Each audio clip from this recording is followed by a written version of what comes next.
Getting into the order specifically, because this is really our bread and butter. This is going to be the meat of this video, because these are our top tier assassins. These are the strongest people as we know of, at the very least, because there are a couple members of Slur's gang like Carolina Reaper who we just haven't seen yet. But specifically to focus on them, I kind of listed them through as weakest to strongest just to see how long it takes Toji to get pressed and overall just obliterated. Whether you want to, I'm sure I'll get a bunch of comments that say I'm a hater. I can't stand this character. Kaguri, who in my opinion is the weakest order member. We've already established that characters of this level are probably just scrapping with Toji and pressing him. I don't know if I think Kaguri is like just completely outclassing him in any capacity. He is able to fight like Sakamoto to a pretty good degree, more than what a lot of the verse can say. One of the top echelon, like top tier characters in the entire Sakamoto Days universe. Even without the fight against Sakamoto, we do see Kaguri decapitate 8 applicants on the plane with his clapperboard, no problem. And the way that he uses the camera in his fight against Sakamoto, just the different ways that he's able to use this movie aesthetic in his fighting style definitely provides him with a lot of different opportunities to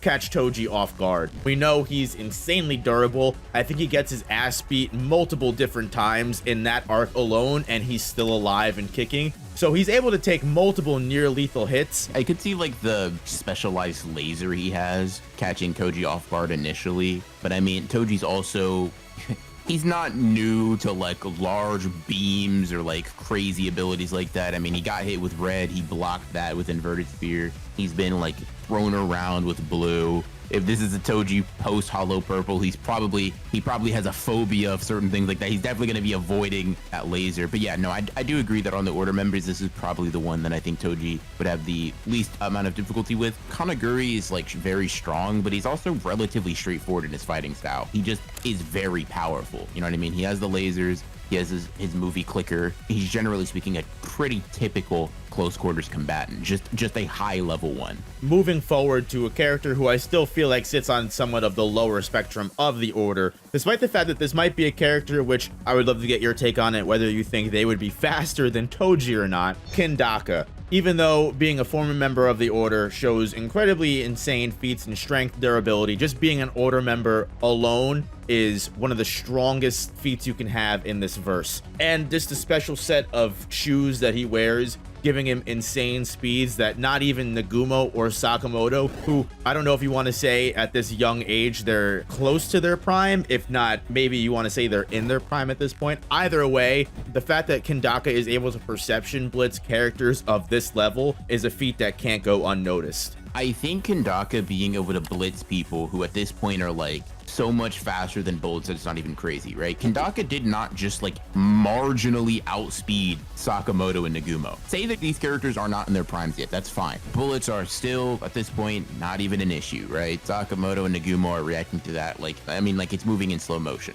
Kandaka was like perception blitzing them. They'd think that they grabbed him and then he would just run, drag him all throughout the mall, like completely body them, right? So in terms of raw speed, if they were getting a foot race, Kandaka's dusting Toji, I feel. The thing that I think comes in handy is, once again, that Maki fight shows off that like being super fast in a linear fashion. The thing that is enhanced are her senses. It's her ability to use them and it's her ability to basically like feel out everything with her heightened abilities, right? So if that's the case, and now you still had a, at least in theory, speed advantage that she's still able to react to and just pretty much utterly dominate him, that just speaks to the fact that Kandaka's linear type of speed, like, I mean, granted, very high amounts of speed definitely would be useful at first, but I could see Toji getting accustomed to it relatively quickly. We see that characters can, even if they aren't like physically as fast as him, they are able to adapt to the speed or like predict where he's going to go based on his environment, previous trajectory, and like habits and things of that nature. So in spite of Kandaka, in my opinion, definitely being faster than Toji, that doesn't make the fight. It definitely gives them a massive advantage, but it doesn't mean that Toji has to lose because of that. This is the second order member that, although it would definitely give Toji a run for his money, I don't know if Kandaka himself has the other rounding abilities that will give him the win against Toji. Someone that does have extremely fast speed, I don't know on Kandaka's level, but it's a character that's able to catch even Sakamoto off guard, which is no small feat alone, and also also has the strength and durability to also back that up. Order member Hio, who is supposedly still one of the most powerful assassins in the entire JAA, regardless of his recent deceasedness. Just to give you an idea of their strength, is able to punch Sakamoto clean through a wall. Now, this wouldn't be that crazy, but he's attached to an MRI machine, which supposedly can weigh around 4.5 to 7 tons. This is once again the type of character that is just a physical beast, you know what I mean? No real hacks. He just hits people really hard and hits people really hard really fast, right? Like, that's his whole shtick, in all honesty. But I could see Toji like tearing through him with Inverted Spear of Heaven or something of that nature, right? Doing like damage that no regular person or even enhanced person would be able to survive and get up with. And Hio being like, okay. Because I mean, he got blasted through his eyes, and I think it's even said his brain, right? Like, Kumanomi says that like she aimed that directly through his head. The like motorboat engines just like driving through his spine, and he's still like holding on to like an elite assassin. Forced her to tear her own arm off because she couldn't escape post-death. This is the type of character that I think even with Toji's level of thoroughness, Toji can mess up just on the fact that he would get up from like Gojo level damage and then just be like, all right, cool. Hio is definitely one of these characters that is just going to be able to surprise Toji every step of the way. I really don't see Toji having any way to stop Hio besides just getting a really convenient slice with the Soul Splitter blade. And when I say convenient, I mean fucking just convenient. The stars have to align, and like God himself needs to shine the light down that gives Toji the opportunity and like blinds Hio. And while Hio is a character that just overwhelms Toji in the stats that Toji usually finds himself overwhelming other characters in, another interesting discussion, which is basically just Heisuke 2.0, is Kamihate, the sniper that we were just recently introduced to of the Order. It's just going to be another hunt mission for Toji, but a much harder hunt mission because this character is immediately going to be hunting him from a huge distance and is going to be able to move into different directions. If Toji catches wind of him, he's going to be able to make shots that are usually impossible, something that's able to surprise Heisuke in a way. And as we know, he's a character that is so confident in his abilities as a sniper, he's going to go for the head every single time. How do you feel like, compared to the Heisuke discussion we had earlier, changes things when it comes to Toji fighting a sniper? It really depends like how far you think Toji's like senses allow him to sort of like be aware of a person. Because I'm pretty sure in one of the most recent chapters, like Sakamoto's like gassing him up and saying like he can snipe from like 5 miles away. I could see Toji just going on about his day, and then a bullet from 5 miles away just doop.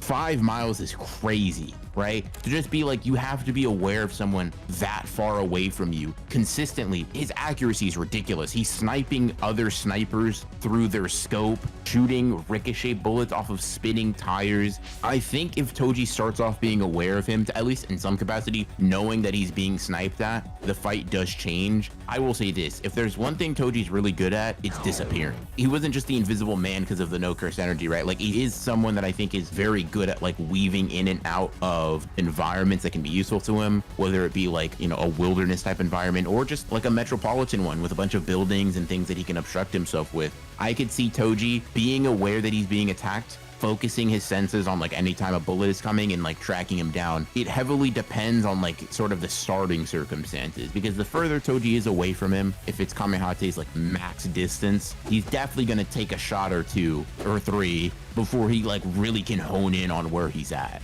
I don't know. This might be karma. This might be Rico Amane's avenge we see play out in real time. Toji's gonna get his paycheck and be like, wow, time to go.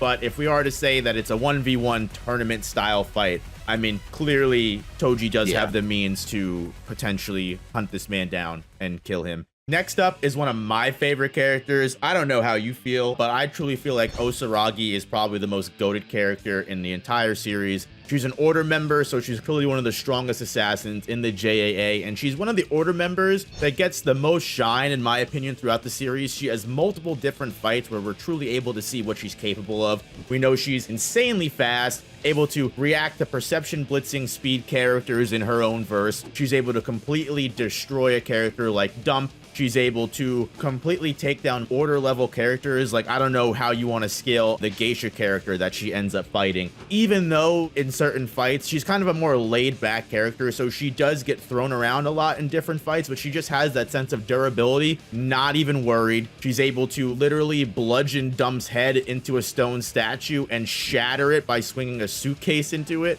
And that doesn't even include the kind of things that she's capable of doing with her little saw that she carries around with her everywhere. It's another one of those things where Suzuki just makes up the most ridiculous weapons and abilities. I mean, it's just a saw attached to a massive rope. In terms of physical abilities and like skill with killing, she might just surpass Toji. Because one thing that we kind of brought up earlier that we haven't re-brought back up is like, I personally think Sakamoto Days characters are probably significantly more skilled in martial arts and just like generally the art of killing than even the most elite martial artists in JJK. And because they don't necessarily focus on techniques as much due to the, I hesitate to say grounded because of the shit that goes on in this verse, man. Nobody's really shooting fire from their palms or like dividing space infinitely or slashing infinite space or anything of that nature. Typically, a lot of the things they do are based more on like their skill and physical abilities. And I think Osaragi's a pretty good example of that. She basically has her own chain of 1,000 miles with a hacksaw applied to it. I think it'd be a really fun fight to see. But I mean, if we're only going up the totem pole in terms of scaling, speed-wise, Osaragi's only getting faster and faster relative to Toji. Granted, within the same dimension, but might actually start being slower than the characters we get into and above. This is where durability begins to play a factor, because these characters are also shown to potentially have greater durability feats than even Toji himself with his heavenly restriction. Much like Gaku, much like Hio, characters that are just at this upper echelon of assassinhood. I mean, this is another character that Osaragi gets impaled through the hand by one of Dump's spikes, and instead of taking the hit and kind of backing away, she literally drives her hand deeper into the spike so she can grab Dump and do more damage. Like, this is a character has clearly been trained to kill her entire life. This is someone that lives for this and is not gonna shy away from anything that Toji does. If anything, she's gonna be completely unfazed by it. Again, this is a character that was able to destroy an entire statue with her bare foot. There's not even enough words to say. Characters that are clearly just more proficient at killing than Toji. As Ronan mentioned, if we're just going up the totem pole, even more stronger characters like Nagumo, who are just, again, just radiate even greater aura than Toji ever possibly could when it comes to just pure deviousness, battle IQ, and just being able to use their weapon to the point where Nagumo just plays a game with it, what side of and what portion of the weapon to use. In terms of pure versatility, I mean, I would argue his weapons probably aren't imbued with like soul-splitting powers. He's like 8 different weapons. He probably has the same amount of, if not more, diversity in ways he can approach attacking than Toji. Skill-wise, it's been shown that Nagumo is up there with like Sakamoto in his prime. In terms of intellect, he's at least comparable to the likes of Toji. I personally think, well, first of all, Nagumo is one of my favorite characters in the series. To me, he's one of the strongest characters in the verse so far, and that's why he's an Order member, obviously.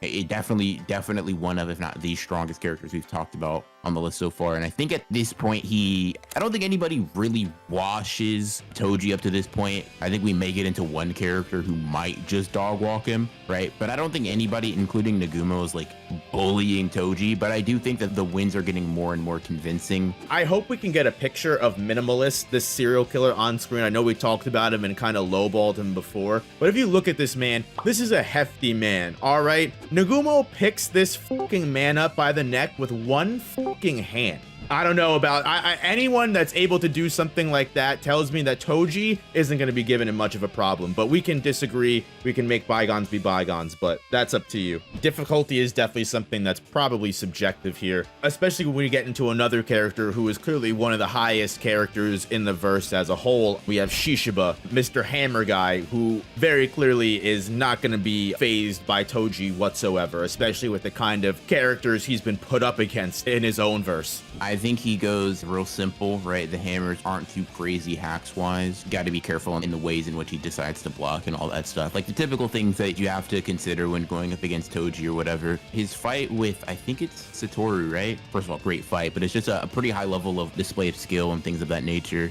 As an order member, as one of the, I guess, like best performing order members we've seen thus far, speed, strength, durability, all of those stats that make him like a good fighter in general, like leagues above most of the characters we've talked about so far. So I basically kind of think the same thing about Shishiba as I think about Nagumo, where it's just like they just win, you know what I mean? Pretty plain and simple to the point. What gives Shishiba his props mostly is, like you said, his fight against Yotsumura Satoru. So I definitely think Shishiba gets his props. I think, like you said, we don't need to go into it too much because at the end of the day, Shishiba is very simple. He uses his hammers. He's just overall probably more experienced and more skilled than Toji. And whether you want to say that's just because he grew up in a world that lended him all of that experience, and Toji grew up in a world where he was clearly just stronger than everyone, that could be interpreted multiple different ways. Specifically, moving on to the character that we started talking about a little bit, which is Satoru Yotsumura. Is it kind of just the same deal that we're talking about? Yeah, it feels very much like the same, because they kind of scale to each other, obviously, based on their fight.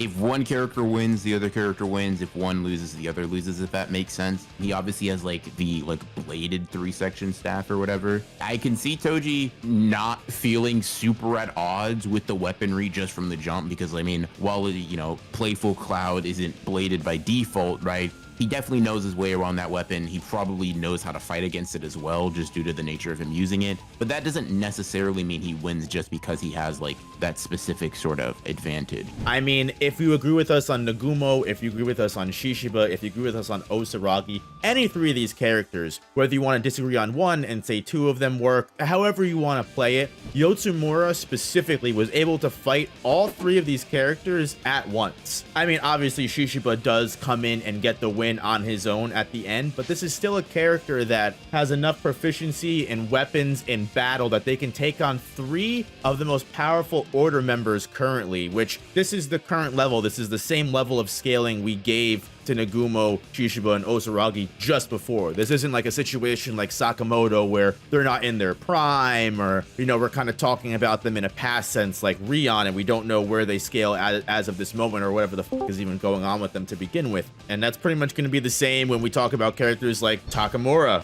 Even though we don't have too many actual one-on-one feats, despite the fact that he was able to go one-on-one with Gaku, which, again, with the scaling we gave to Gaku, that should give you the answer that we're going to have right from the get-go. But even in his old age, like, this guy is able to literally cut the Eiffel Tower or the Tokyo Tower, whatever you want to call it. Like, it's just, it's crazy. It's definitely one of those things where you have to go off of like implications more than like really hard concrete feats. But if Takamura is like this boogeyman that everybody sort of like implies that he is, being able to make it old age as an assassin, like clearly he's made of different stuff. I could see an unsheathing of a sword and then a destruction of a certain Fushiguro or Zenin, you know, whatever he calls himself. It's one of those where it's like, it's not super concrete. So like, I won't blame someone if they're like, I need to see more. It's fine.